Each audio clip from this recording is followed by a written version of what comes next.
Welcome. In this video I'm going to be taking a look at this Boslla 25-foot heated drinking water hose. So this was provided to me by the distributor, but they're not compensating me for this video and they're not reviewing it before I post it. If you find this video helpful and you want to purchase one of these, I'll put a link to it in the description on Amazon. And if you use that link, it helps me out a little bit and doesn't cost you anything extra. So this is lead-free, BPA-free. So it gives suggestions on when you could use a hose like this. It has RVs, livestock, agriculture, kennels, and other industrial, commercial, and residential uses. It's self-regulating. Protection to minus 40 degrees Fahrenheit.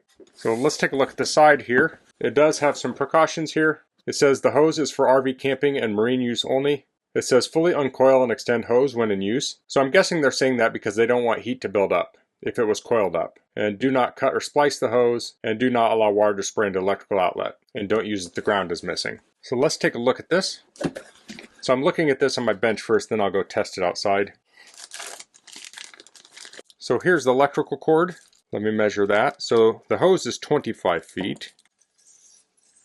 I got about 7 feet on the electrical cord. So this of course is a drinking water safe hose. It has a heating element that runs next to the hose to keep it warm. Now both ends of this hose are female. So it comes with an adapter in this bag here, and this is stainless steel. And this will screw into either end. So at an RV park, oftentimes they'll have power and water near your hookups. So you could hook this up to your water and plug this into the power and then hook this end into your RV. But you might have situations where the power is only at your RV. So in that case, you could put this here and plug this into your RV and then hook this up to your water. So this makes it very flexible in how you hook it up. So this also comes with some Teflon thread sealing tape.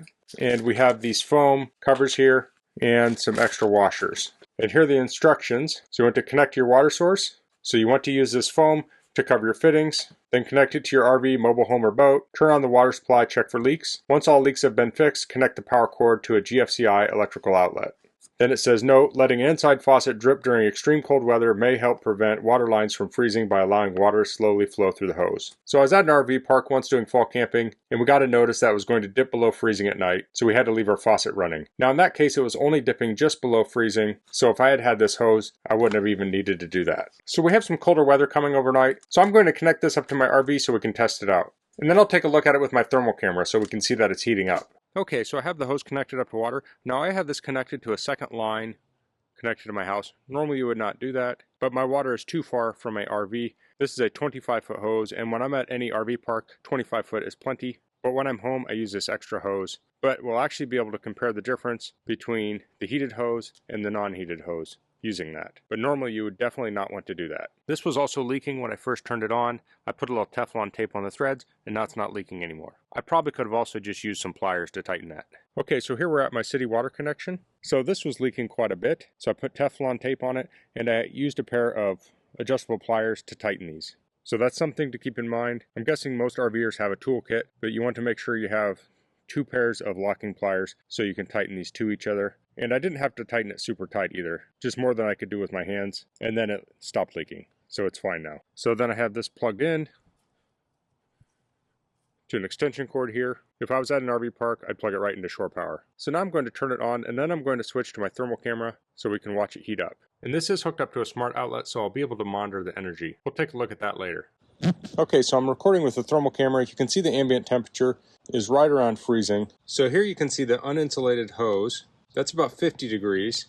This one is 46. Now, this is insulated and heated, so the outside is not going to be as warm as the inside, but it is also heating up right now. The one coming from the house also has that warmer, relatively warm water in it, which would be around 50-some degrees. So I'm going to let this sit for a little bit, and then I'll come back and check it. Okay, so it's been about an hour later, and we can see the ground temperature still around freezing. Now, if we look at the hose, it's around 60-70 degrees. So let's follow this back.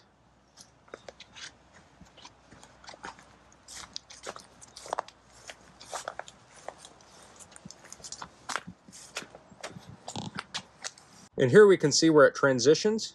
So you have around 50 degrees on the heated insulated side, and then you have the uninsulated hose is around 36 degrees. So it's warming up for the day. If this were nighttime, that could potentially drop below freezing and burst. The heated insulated hose is providing protection. Okay, so now I'm at my computer and I have a graph of the electrical usage. So this is for a little over a day. And you can see when we plugged it in, it spiked up here up to 491 watts, so just under 500 watts. But then it dropped down very quickly and it dropped down to about 130 watts. So I'm going to remove this spike here. And now we have a little bit better looking graph. So you can see at 8 a.m. in the morning, it was drawing 122 watts. But then as the day heated up, a little after noon, it dropped down to 77 watts. And then as it got cooler towards the evening, it warmed up. So here it's at 108 watts at 3 a.m. in the morning. And then this next morning, it dropped down to a low of 76 watts again. And that was at around 12:30.